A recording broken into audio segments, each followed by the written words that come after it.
khi mà nhìn anh nôm lòng tóc mày em mà đi xuống cái tiền ai đôi nè em bộ bộ có vẻ là gần cả là ai đôi nè có vẻ là bó lên ta sẽ cả lâu đi thì nào lên ta tự lo ông đi làm ô ngồi chơi sẽ phải chơi bao cái tôm lâu sao bị bắt chóc chơi cái lâu tôm à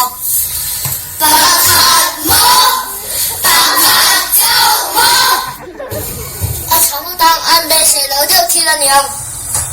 dan bao mình cần cái chuyện đơn thuần giặc đeo liền đeo khi thấy đeo cái chuyện ai đôi nè chút tiền liền đeo giặc đeo sẽ thấy đeo bao chơi cái tôm lâu cái chuyện nào sẽ chơi cái lâu tôm à nào kỳ mô nào xe mô sống đang ăn đây sẽ lỡ được thì là nhiều lên ba lâu sen chu lên chung quả biển đi la lên như nào lên ở lầu nhang á ăn nhớ biết mày rồi là đủ chút tiền bao cái lâu liên rục lâu cái chuyện lâu này tụi chung quả mi nó là thiêng liêm liên rục qua thiêng liêm này là ai chơi cái lâu tôm à lâu này mi chung quả mô sống đang ăn đây sẽ lỡ được thì là nhiều sống đang lâu này tu chung quả trong thành tâm tu ở lâu biển đi tu mất ăn riêng là vắng nào sen chu nào sen sắp thì ai đi đôi là pha cái ba pha bà này chun cái sụp chơi cả đôi nè一发把马累寸毛，一来我三毛。sống đang ăn đây sẽ lỡ được thì là nhiều dan ba no ke chi don chuan lan chung ko pen to si lova chung ko pa ngai a pen chu ama tan lo don lom ni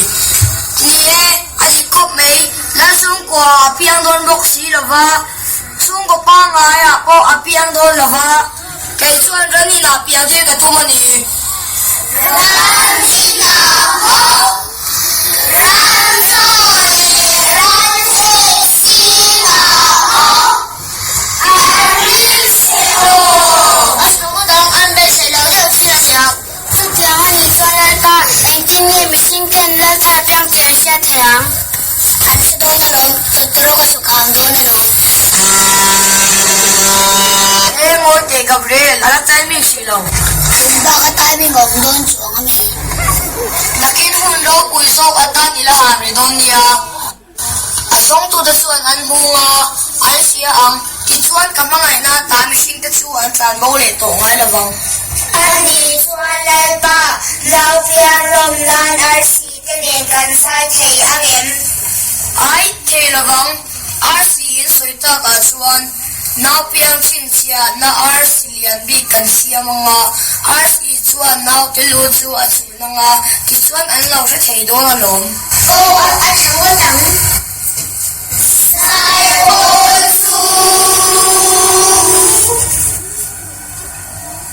o in sai thiang ma se ko vel pum shit lawa Bela pute nena chau inside thiang